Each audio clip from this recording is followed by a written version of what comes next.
Good afternoon, everyone. Neil Graham here from Scottish Rugby.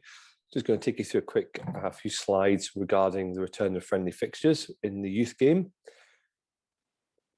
As of the 31st of May, assuming that we are in minimum level 2 areas, the youth game will be able to return to full contact fixtures, which is really exciting. We're really pleased that we're able to progress to playing club v club, school v school fixtures.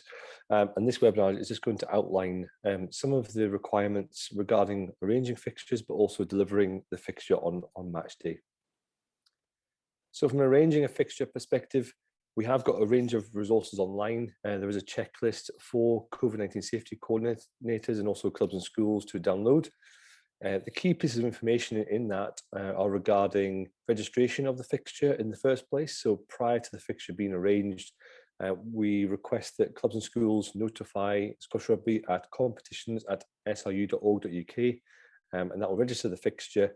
That will then put the fixture onto our Scrum system and allow clubs and schools to upload team sheets and also report any injuries as well.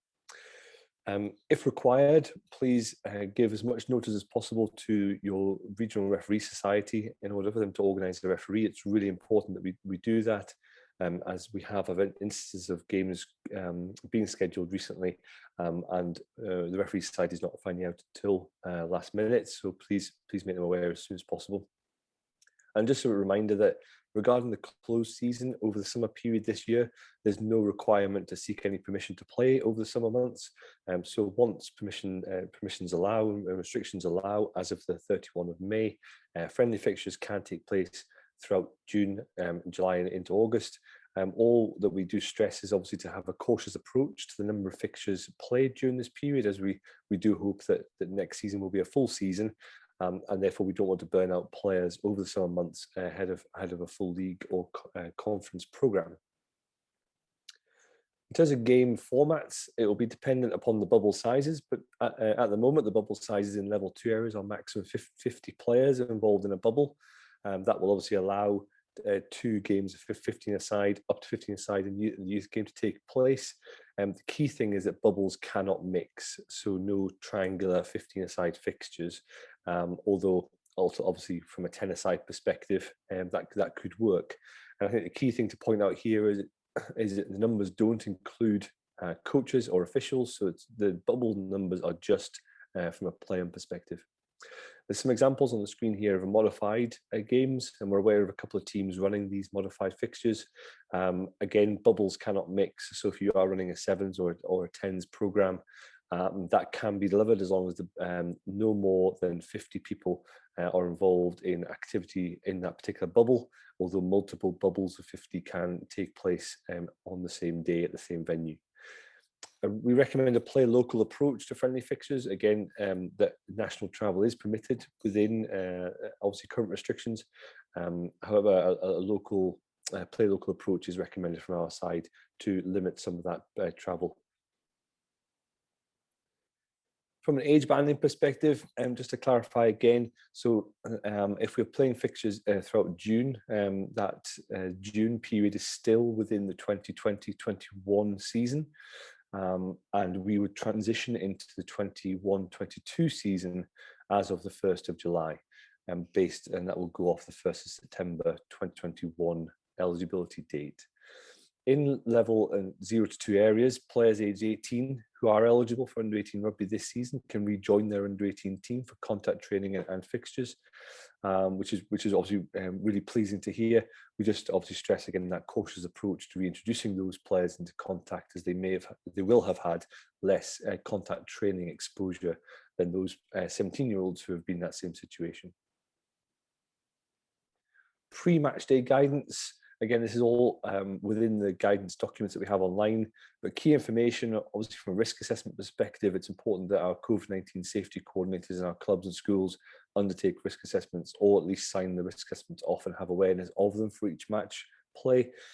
In those risk assessments, it talks about all the potential areas of risk and what mitigations the club or school is going to put in place to ensure that transmission risks are reduced as much as possible. We are recommending that a match day information sheet is developed by each home club or school, and that information sheet would include information on entry and exit points, where to park, and things like that, in order to have a smooth match day. That should be shared with the opposition and match officials as well. And we've said to match officials that they should be receiving that information from clubs and schools ahead of the fixture. We obviously promote clubs and schools to liaise with each other as much as possible before match day, and just ask any questions. It's important that in the early stages that we cover all bases, and just make sure that the COVID safety coordinators from both clubs or schools have made contact with each other. From a hygiene perspective, obviously the basics are there. Make sure we have plenty of opportunities, and really are quite stringent on that from an entry and exit perspective. And we also should include equipment in that it should be cleaned prior to and after every game. There needs to be a check-in process on the match day itself, and obviously pre-match is just making everyone aware that on match day that they will have to check in from a contact tracing perspective. From a scheduling point of view, minimum 30 minutes break between matches just to avoid any congestion. And in the guidance documents, we have got some information on pitch layouts, and also just to stress that there's no spectators at this point. Team sheets should be uploaded to scrums post-match. That's just to help us identify who's playing, and also from a safety perspective and insurance perspective, it allows clubs to then upload any injury data. On the match day itself, we have, again, some guidance online that can be downloaded, but the key information is on the screen at the moment.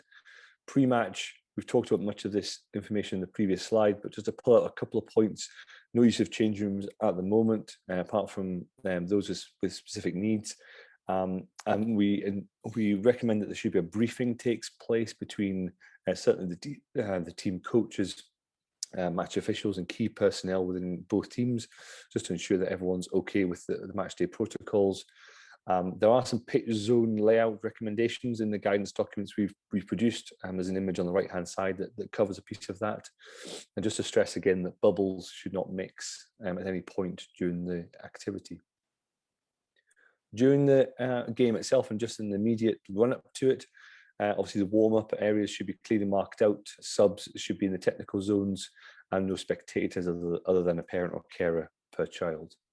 Post-match, no shaking of hands, hugs, etc. That should be consistent throughout all of our match day experience. And again, just no use of change rooms, and just remind that team sheets should be uploaded to scrums after the match. And just one little reminder regarding our Club Under 20 programme that we have live at the moment regarding expressions of interest.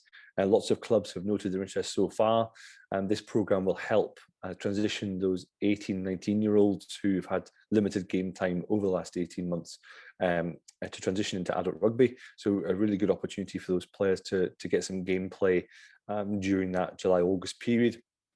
The format of this programme will be determined once we have expressions of interest in, and we have some conversations with clubs, but it will hopefully be a regional programme and last for a few weeks over that summer period. So yeah, we're just advising and recommending and that clubs put their note of interest in. The details are on the screen at the moment and is available online as well.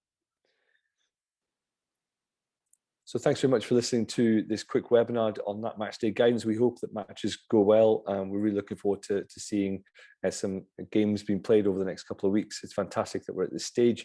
All the guidance documents available on the screen at the moment are available to download on the Scottish Rugby website.